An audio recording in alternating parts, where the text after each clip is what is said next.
আসসালামু আলাইকুম, আমি আব্দুল্লাহ আল মামুন। এসএসসির জন্য আমি এমসিকিউ বোর্ডে আসা কোশ্চেনগুলো সলভ করছিলাম।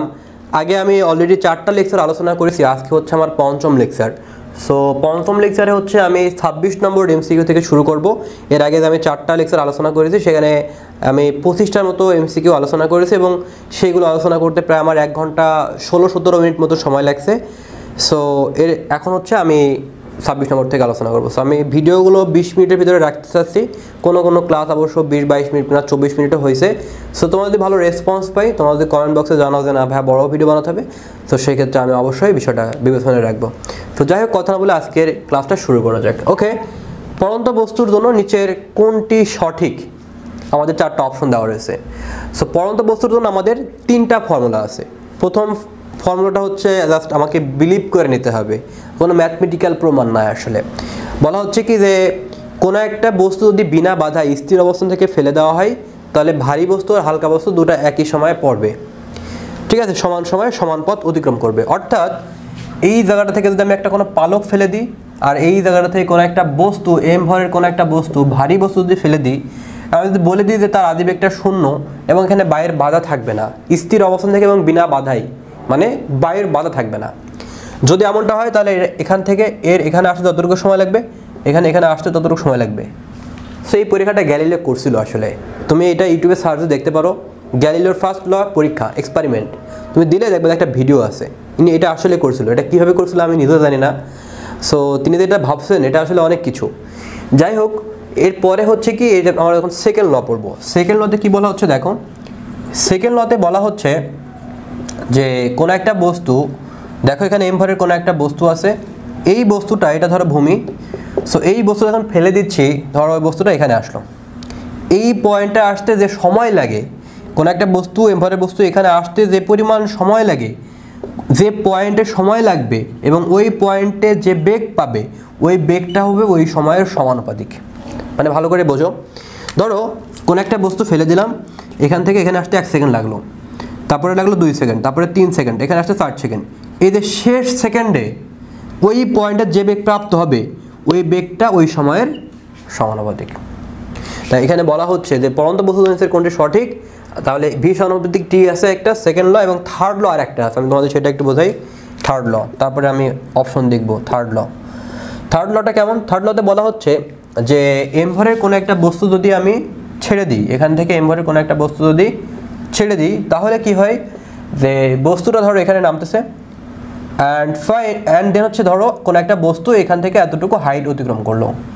এই হাইটে এই পয়েন্টে যে সময়টা পাচ্ছে, সে যে সময়টা পাচ্ছে ওই হাইটটা হবে ওই সময়ের বর্গের সমানুপাতিক। এইটা আমাদের দেওয়া রয়েছে। এখন তাহলে কোনটা সঠিক আমরা একটু দেখি। ভি সমানুপাতিক টি হয়, টি সমানুপাতিক কিন্তু ভি না, তাহলে এটাও হবে না, এই সমানুপাতিক টিও হবে না, এই সমানুপাতিক টি স্কোয়ার হবে। খ নম্বর হবে উত্তর। ক্লিয়ার কি ব্যাপারটা? সো আমার মনে হয় তোমরা বুঝতে পারছো। আর বলা হচ্ছে কোনটি ত্বরণের মাত্রা। সো ত্বরণের মাত্রা তোমাদের বের করে আমি দেখাইছিলাম, তারপরও আমি আর একটু দেখাই। আমি এটা আগে আলোচনা করছি। ত্বরণ মানে হচ্ছে কি ভি বাই ত্বরণ মানে হচ্ছে ভি বাই টি। আচ্ছা, এবং খেয়াল করো বেগ মানে কি, বেগের একক হচ্ছে ms/-1, আর টি এর যে আছে সেটা হচ্ছে কি s, রাইট? সো বেগের যে মাত্রাটা আছে, বেগ ইকুয়াল টু কি, আমরা বেগ মানে জানি হচ্ছে স্মরণ বাই সময়। সো স্মরণের জন্য মাত্রা হচ্ছে l, আর সময়ের জন্য হচ্ছে t। সো ভি এর মাত্রা কি lt/-1, তাহলে আমরা ভি এর মাত্রা পাচ্ছি lt/-1, আর টাইমের মাত্রা কি এরকম। সো উপরে গেলে হয় কি, এই যে এটা হবে ত্বরণের মাত্রা। সো খ নম্বর হবে উত্তর। ওকে, আচ্ছা, এবার আমরা 28 নম্বর কোশ্চেনটা যদি দেখি একটু দেখো। বলা হচ্ছে যে 100 মিটার ব্যাসার্ধ বিশিষ্ট একটি বৃত্তাকার পথ একবার ঘুরে আসতে এক ব্যক্তির সময় লাগে 2 মিনিট। 1 মিনিট ঘোরার পর তার সরণ কত হবে? সরণ এবং দূরত্ব নিয়ে তোমাদের আসলে অনেক বোঝাচ্ছি। সো তারপরও আমি আবার একটু দেখাই। দেখো এই ধরনের কোশ্চেন আসলে আমি অনেক করাইছি, তারপর আমি একটু দেখাই। দেখো কোন একটা বস্তু এখান থেকে যাত্রা শুরু করে সে আবার ওই পয়েন্টে ফিরে আসছে। তো 100 মিটার ব্যাসার্ধ বিশিষ্ট, তার মানে হচ্ছে এটা হচ্ছে 100 মিটার ব্যাসার্ধ বিশিষ্ট বৃত্তাকার পথে ঘুরে আসতে তার এক ব্যক্তির সময় লাগে টোটাল 2 মিনিট মতো সময় লাগে।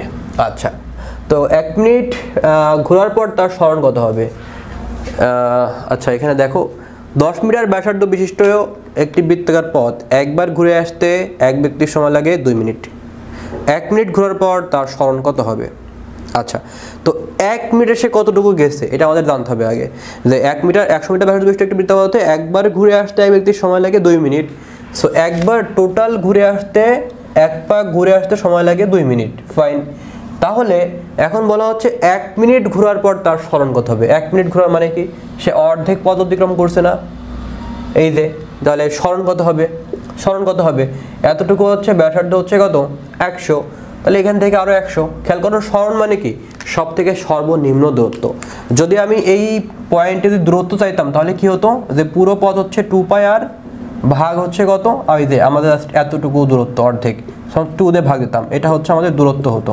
বাট আমি এখন চাচ্ছি কি সরণ, তো সরণের জন্য কি হবে, r প্লাস r, অর্থাৎ এতটুকু r ব্যাসার্ধ, এতটুকু r ব্যাসার্ধ। ক্লিয়ার না? ক্লিয়ার না ব্যাপারটা? সো এটা হবে 2r, সো 2 × 100, তার মানে 200 মিটার হবে উত্তর। আর যদি বলতো পুরো বৃত্তটা ঘুরে আসতে কত সময় লাগবে, সরণ কত হতো, সেক্ষেত্রে সরণ হতো 0। কেননা সরণ জিনিসটা কি আসলে, সরণ জিনিসটা হচ্ছে আমি এখান থেকে যাত্রা শুরু করে এখানে আসলাম, যখন প্রাথমিক বিন্দু এবং শেষ বিন্দু তার সরাসরি দূরত্ব, সর্বনিম্ন দূরত্ব, তাহলে যখন ঘুরে আসবে তখন প্রাথমিক বিন্দু এবং শেষ বিন্দু একই বিন্দুতে, তাহলে সরণ তো হবে না। আবার আমি যদি এই পয়েন্ট চিন্তা করতাম তাহলে সরণ হতো এরকম, সর্বনিম্ন দূরত্ব এই রেখা দিয়ে, সোজা রেখা দিয়ে বোঝাতাম। তখন আমরা কী করতাম, এখান থেকে একটা রেখা দিতাম, পিথাগোরাস করা লাগতো, এই পিথাগোরাস অধিভূত করা লাগতো, অধিভুজ, সেইভাবে কিন্তু বের করা লাগে। ঠিক আছে, দেন হচ্ছে 29 নম্বর যদি একটু দেখি। 29 নম্বরটা আসলে এটা ভার্নিয়ার ধ্রুবকের ব্যাপারটা আছে, এটা মূলত আসলে প্রথম অধ্যায়ের সূত্র। সো আমি এটা নিয়ে এখন আলোচনা করব না, যেহেতু আমি এখন গতি চ্যাপ্টার আলোচনা করছি, তো এর ভিতরে এটা দিয়ে দিয়েছে, তোমরা চাইলে একটু মুখস্থ রাখতে পারো, আমি প্রথম চ্যাপ্টার করালে তখন এটা দেখাবো। আচ্ছা 30 নম্বরটা একটু দেখি। নিচের কোনটি ভেক্টর রাশি? ভাই ভেক্টর রাশি নিয়ে অনেক আলোচনা করছি, এটা আর দেখাতে চাচ্ছি না, বিগত 4টা লেকচার আলোচনা করছি, ওই লেকচারগুলো দেখলে বুঝতে পারবা। দ্রুতি কি স্কেলার রাশি, তাপ স্কেলার রাশি, কাজ স্কেলার রাশি, বল ভেক্টর রাশি? অবশ্যই বল ভেক্টর রাশি, কারণ ফোর্স প্রয়োগ করলে দিকে প্রয়োগ করা লাগে, যে এই দিকে কিংবা এই দিকে। আর দ্রুতির ব্যাপারটা হচ্ছে আমার এরকম না যে আমার এই দিকে যেতে হবে ওই দিকে যেতে হবে, দিক না, এক্ষেত্রে আমাদের দিক উল্লেখ থাকে দ্রুতি। আর তাপ মনে করো তাপ স্কেলার রাশি, কেন এরকম কোনো বলার দরকার নেই। যেমন ধরো যে কোনো একটা জিনিসকে তুমি তাপ দিচ্ছ, তোমাকে বলার দরকার আছে ভাই উত্তর দিকে এত তাপ দেন, ভাই দক্ষিণ দিকে আপনি এত এত ডিগ্রি সেন্টিগ্রেড তাপমাত্রা দেন, দরকার আছে? তোমার তো বলার দরকার নেই ভাই এত দিকে এই তাপ দেন, বলার দরকার আছে? বা তুমি রান্না করতেছো, মা উত্তর দিকে এত তাপ দেন, এরকম তো বলার দরকার নেই। তোমার আম্মুকে বলতেছো আম্মা আপনি হচ্ছে যে রান্না করতেছেন, আপনি ওই যে আগুনটা আছে ওইটা আপনি উত্তর দিকে দেন, আর কি উত্তর দিকে আগুনটা দেন, বলার দরকার আছে? বলার দরকার নেই। তাহলে এটা স্কেলার আসে। আবার কাজ, আমাকে বলার দরকার আছে ভাই আপনি উত্তর দিকে এত পরিমাণ কাজ করেন, ভাই আপনি পূর্ব দিকে এত পরিমাণ কাজ করেন, বলার দরকার আছে? বলো। সো কিছু জিনিস হলে কমন সেন্স আসলে, বুঝতে পারছো, ভেতর থেকে আসে, তুমি এগুলো মুখস্থ করে মনে রাখতে পারবো না। ঠিক আছে, জিনিসগুলো বুঝে বুঝে পড়বা, মনে থাকবে। আর বল প্রয়োগের জন্য অবশ্যই ভাই তোমার দিক প্রয়োজন হবে। বলবো না যে ভাই আপনি এই দিকে এত ফোর্স প্রয়োগ করেন, এই দিকে এত ফোর্স প্রয়োগ করেন, আমাকে দিক উল্লেখ করতে হবে, নাহলে তুমি ফোর্সের বিষয়টা তুমি বুঝতে পারবে না যে কোন দিকে আসলে প্রয়োগ করতেছি ফোর্সটা। নিচের কোনটি সঠিক সমীকরণ? নিচের কোনটি সঠিক? দেখো ভি ইকুয়াল টু এস টি, এটা কি সম্ভব? আমরা জানি এস ইকুয়াল টু ভিটি সম্ভব, তাহলে V equal to S T সম্ভব না। আবার S equal to UT plus half A T square পড়েছি আমরা, UT plus half A T square, so T square নেয়, তার মানে এটাও ভুল। আবার আমরা জানি কি যে V square equal to U square plus 2s, দেখো V square equal to U square plus 2as, এখন আদিবেগ যদি শূন্য হয় তাহলে V square equal two 2s হতে পারে, V square equal two 2s সম্ভব। কিন্তু ঘ নম্বরে কী বলা হচ্ছে, দেখো ঘ নম্বরে কী বলা হয়েছে যে T equal to U plus V by 2 into S, এটা কি সম্ভব আদৌ? জীবনেও সম্ভব না, কারণ আমরা জানি এস ইকুয়াল টু ভিটি, কিন্তু এই ভিটা যদি কখনো গড়বেগ হয়, ভিটা কি হয়, গড়বেগ হয়, কখনো কখনো ভিটা গড়বেগ হিসেবে কাজ করে। সো গড়বেগের জন্য কি সূত্র ইউজ করা লাগে, ধরো এ একটা বেগ আছে, এ একটা বেগ আছে, এটা কি ইউ বলতেছি, এদিকে একটা ভি বলতেছি, তাহলে গড়বেগ মানে কি দুইটা বেগের গড়, so U plus V by 2 into T, অর্থাৎ এই ক্ষেত্রে এই যে আমাদের এখানে টি দিয়েছে, এই জায়গাটা এস দিয়েছে, মানে রিপ্লেস করতে হবে, এস এর জায়গায় টি বলবে, টি এর জায়গায় এস বলবে, তবে তো সঠিক। তাহলে সঠিক সমীকরণ শুধুমাত্র গ নম্বর। এবার আমরা 32 নম্বর দেখি। আচ্ছা ফাইন, দেখো 32 নম্বরে সুন্দর একটা কোশ্চেন দিয়েছে, বেশ পছন্দের একটা কোশ্চেন। একটি মুক্তভাবে পড়ন্ত বস্তু 5 সেকেন্ডে 25 মিটার দূরত্ব অতিক্রম করে, তা বলা হচ্ছে 6 সেকেন্ডে বস্তুটি আর কত দূরত্ব অতিক্রম করবে। কোশ্চেনটা কিন্তু বেশ লজিক আছে কোশ্চেনের ভিতরে। এটা গ্যালিলিওর সূত্র দিয়ে করা লাগবে, কারণ মুক্ত হয়ে পড়ন্ত বস্তু না, বলেছে মুক্ত হয়ে বিনা বাধায় পড়ন্ত বস্তুর ক্ষেত্রে অবশ্যই গ্যালিলিওর সূত্র ইউজ করা লাগে। সো খেয়াল করো, আমরা একটু আগে দেখলাম যে ভি সমানুপাতিক টি এবং এই সমানুপাতিক টি স্কোয়ার, এই সমীকরণ আমরা শিখলাম। সো একটা জিনিস খেয়াল করবা, যদি আমি কে দিয়ে দিই এখানে, তাহলে এখানে লেখা যায় এইচ ইকুয়াল কে টি স্কোয়ার, আমরা এটা লিখতে পারি। ঠিক আছে, এখন দুইটা সমীকরণের জন্য আমি যদি চিন্তা করি, তাহলে H1 T1 এক নম্বর সমীকরণ দিলাম। আমি যদি দুইটা হাইট আর দুইটা সময় চিন্তা করি, তাহলে আমি এরকম লিখতে পারি।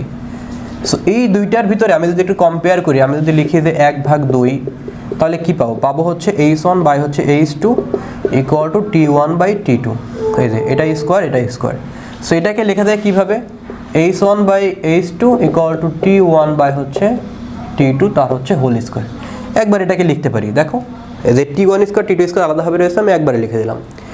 ওকে, সো এই জিনিসটা আসলে কী বোঝায়? এটা বোঝায় হচ্ছে, ধরো কোনো একটা বস্তু, এটা হচ্ছে ভূমি, কোনো একটা বস্তু তুমি ফেলে দিয়েছো, আমি বলতেছি যে 5 সেকেন্ড সময়, ধরো এখান থেকে এটুকু নামতে সময় লেগেছে 5 সেকেন্ড, অর্থাৎ T1 ধরে নিলাম 5 সেকেন্ড। এই 5 সেকেন্ডে তার সময় লেগেছে কতটুকু হাইট অতিক্রম করছে, এতটুকু।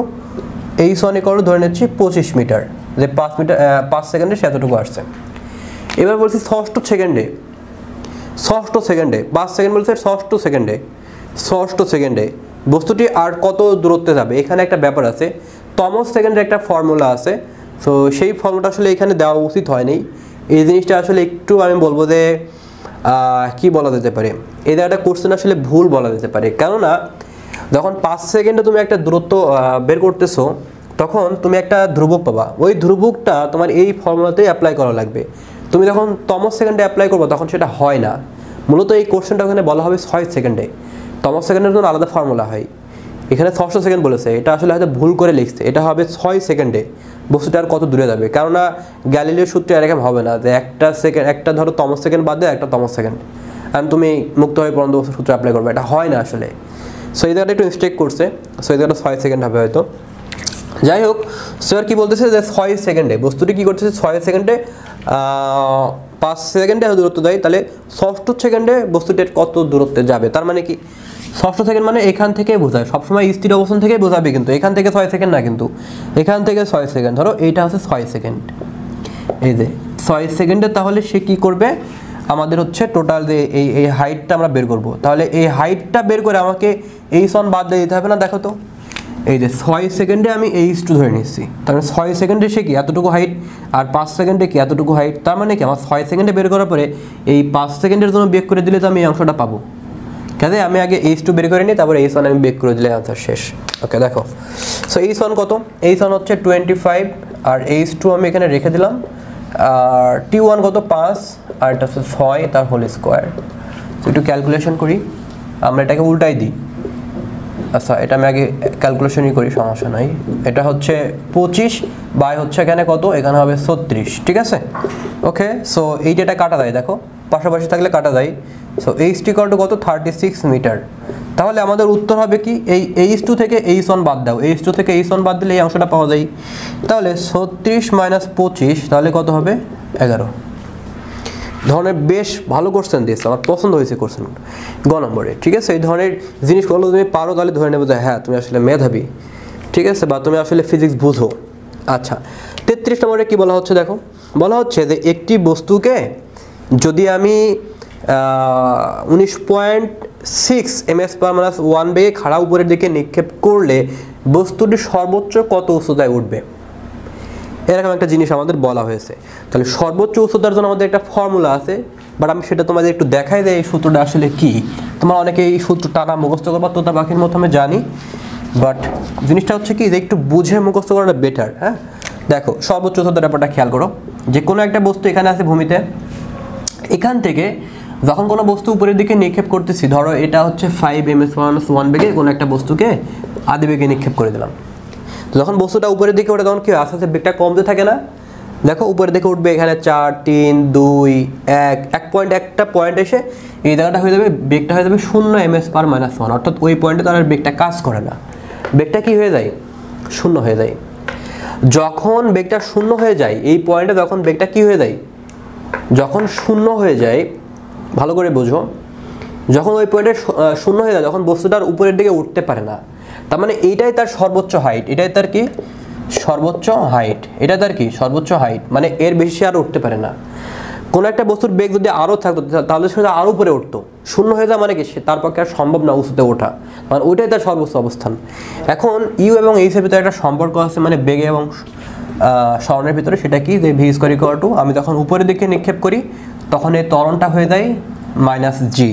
যেমন ভি স্কোয়ার ইকুয়াল টু আমরা জানি যে ইউ স্কোয়ার প্লাস 2a, এসের জায়গায় আমরা এইচ ইউজ করি, আর এর জায়গায় আমরা মাইনাস জি ইউজ করবো। কেন? কারণ এ মানে উপরের দিকে নিক্ষেপ করলে ত্বরণটা হয়ে যায় মাইনাস, সেখানে হয়ে যাবে কি 2gh। ফাইন। সো এই যে হাইটে এই জায়গাটা আমাদের বেগটা কত, 0 square equal to U square minus 2g, এইচটা কি হয়ে যাচ্ছে এইচ ম্যাক্স। মানে বিষয়টা এমন যে এই পয়েন্টে যখন আমি বেগটা 0 বসাবো তখন এইচটাকে লেখা যায় এইচ ম্যাক্স। ক্লিয়ার কি ব্যাপারটা? দেখো যখন আমি বিটা 0 বসাচ্ছি তখন এইচটাকে লিখছে এইচ ম্যাক্স। সো আমি এই পাশে 2g এইচ ম্যাক্সটা নিয়ে আসি, ইকুয়াল টু হচ্ছে ইউ স্কোয়ার। সো আলটিমেটলি আমি পাচ্ছি কি, আমি পাচ্ছি হচ্ছে এইচ ম্যাক্স ইকুয়াল টু হচ্ছে ইউ স্কোয়ার বাই হচ্ছে 2g। এই সূত্রটাকে মুখস্থ রাখবা, দ্যাটস ইট, হয়ে গেছে। এটা একবারে আমি লিখে দিতে পারতাম, বাট আমি চাইছি এটা একটু বোঝায় মানে সূত্রটা প্রমাণ করে তারপরে বোঝা যায়।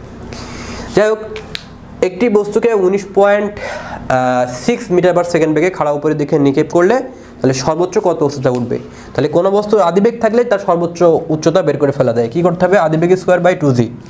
আদিবেগ স্কোয়ার বাই কি, কোনো বস্তুর আদিবেগ দেওয়া হচ্ছে কত, 1.96 না 19.6 স্কোয়ার বাই হচ্ছে 2g, 2 ইন্টু জি মানে হচ্ছে 9.8।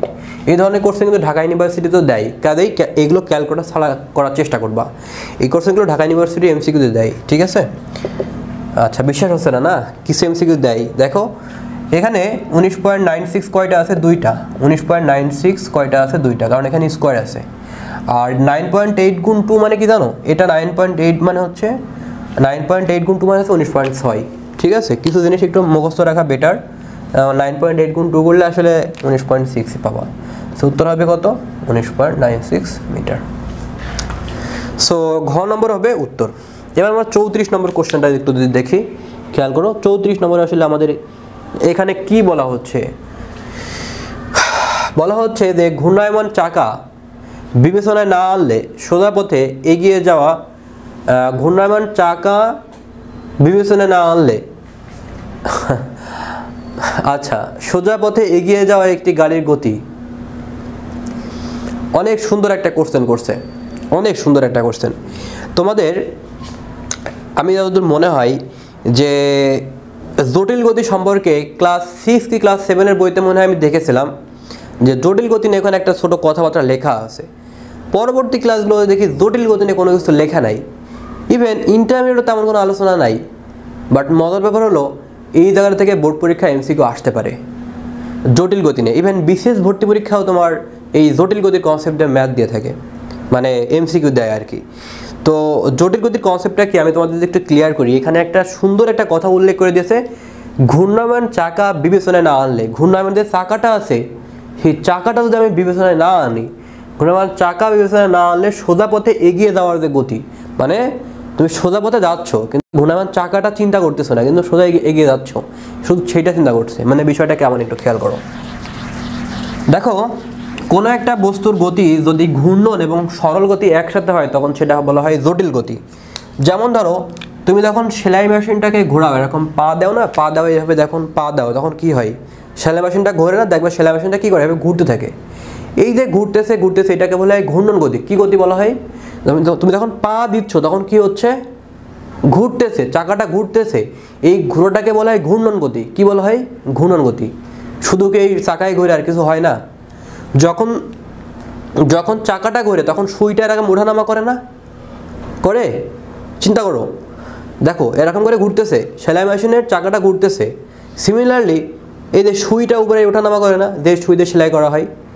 তাহলে অ্যাট এ সেম টাইম এটা হচ্ছে রৈখিক গতি, এটা হচ্ছে রৈখিক গতি, আর এটা ঘূর্ণন গতি। অ্যাট এ সেম টাইম কাজ করতেছে, দ্যাট মিনস সেলাই মেশিনের গতি জটিল গতি। এবার তোমাকে আরেকটা জিনিস বোঝাই, যেমন ধরো যে সাইকেলের গতি এখানে লিখেছে, আমি এটা একটু বোঝাই। সাইকেল যখন চলতেছে তখন কি হচ্ছে, দেখো সাইকেল যখন চলছে সাইকেল কিন্তু ঘূর্ণন গতি, সাইকেলের চাকা কি গতি, ঘূর্ণন গতি। আবার সাইকেলটা কোথায় চলছে, সরলরৈখিক পথে। তুমি যখন যাচ্ছ তখন তুমি কি আঁকা বাঁকা পথে যাচ্ছ নাকি, তুমি তো সোজা পথে যাচ্ছ, বাঁকা বাঁকা পথেই যাও, সমস্যা নাই। নর্মালি আমরা সরল পথে যাই, তো সরল পথ চিন্তা করলাম, তো সরল পথে যখন তুমি যাচ্ছ সরলরৈখিক গতি। আবার তোমার চাকা ঘুরতেছে, সেটা কি গতি, ঘূর্ণন গতি। সো ঘূর্ণন গতি সরল গতি একসাথে, দ্যাট মিনস সেটা হবে জটিল গতি। কিন্তু এখানে আমাদের চাকাটা বাদ দিয়ে দিয়েছে, চাকার যে ঘূর্ণনটা আছে ওই ঘূর্ণনটা আমার আপাতত বাদ, কিন্তু আমরা যাচ্ছি সামনের দিকে। তাহলে ঘূর্ণন থেকে মানে জটিল গতির একটা অংশ ঘূর্ণন অংশ, আর একটা হচ্ছে সরলরৈখিক অংশ। ঘূর্ণন অংশটা বাদ দিয়ে দিয়েছে, তাহলে থাকে কোনটা, সরলরৈখিক বা চলন গতি, দ্যাট মিনস চলন গতি। সো আমরা 34টা দেখলাম, আমরা আরেকটা জিনিস দেখবো 35 নম্বর দেখে আজকে ক্লাসটি স্টপ করে দেব।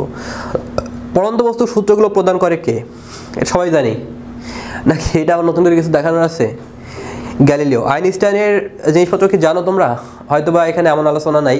তো আইনস্টাইন না একদিন গল্প করবো তোমাদের সামনে, আইনস্টাইন কী কী জিনিস আসলে প্রমাণ করে গেছেন সেটা হয়তো তোমাদের মাথায় ঢুকবে না, কিন্তু আমি কিছু সিম্পল জিনিসপত্র দিয়ে রিয়েল লাইফের কিছু উদাহরণ দিয়ে বোঝাবো, যেটা তুমি একদমই ইজিলি বুঝতে পারবে যে আসলে উনি কী বলতে চাইছিলেন, যেটার কারণে তিনি এখনও সেরা হয়ে আছেন বিশ্বে এবং তিনি নোবেল পুরস্কারও পাইছিলেন।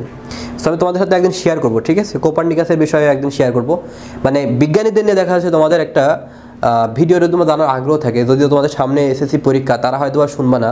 যারা হচ্ছে নিউ 9 বা ক্লাস 10-এ উঠছো হয়তো বা, তারা হয়তো বা জিনিসগুলো হয়তো বা ইন্টারেস্টেড। যাই হোক, সো আমি এখানে শেষ করতেছি। 35টা এমসিকিউ মোটামুটি আমাদের হলো 5টা ক্লাসে। নেক্সট হচ্ছে আমরা পরের 36 নম্বর থেকে আমরা দেখবো ইনশাআল্লাহ। এবং হচ্ছে গতিবিদ্যার শেষে মানে দেখো আমি 35টা এমসিকিউ করাইছি, ঠিক আছে, বাট তুমি এখন দেখবা যে এই 35টা এমসিকিউর কনসেপ্টকে কাজে লাগিয়ে তুমি দেখবা যে অনায়াসে তুমি মানে 150-200 এমসিকিউ ইজিলি সলভ করতে পারবা, দেখবা করে ফেলতে পারবা। সামনে হয়তো বা আমার মাত্র 2 বা 3টা ক্লাস নেওয়া লাগবে, আর দেখা যাচ্ছে আমি 10টা বা 15টা এমসিকিউ সলভ করবো। এরপরে দেখবে যে শুধু মুখে মুখে বলে দেবো যে দেখো আগের লেকচার এটা করেছি, আগের লেকচার এটা করেছি, মিলাই নিও, এটাই হবে। তার মানে এটা বোঝাচ্ছে কি যে বোর্ডের এমসিকিউ দেখা যাচ্ছে তুমি 50টা বা 60টা অ্যানালাইসিস করে সলভ করলে আর কিছু লাগে না। আসলে গতিবিদ্যার চ্যাপ্টারটা বড়, আর তাছাড়া 21 ব্যাচে এখান থেকে যেহেতু শর্ট সিলেবাস ছিল সেখান থেকে প্রচুর কোশ্চেন আসছে। আর এরপরে চ্যাপ্টারগুলো দেখবা যে আসলে 21 ব্যাচে যেহেতু কোশ্চেন করে নাই ওই অধ্যায় থেকে, তো দেখা যাচ্ছে আমাদের অত এমসিকিউ করাও লাগবে না। তো যাই হোক, সো আজকের ক্লাসটা আমি এখানে শেষ করতেছি। সামনের ক্লাস পাওয়া পর্যন্ত অপেক্ষা করো, সেই পর্যন্ত সবাই ভালো থাকো। আল্লাহ হাফেজ।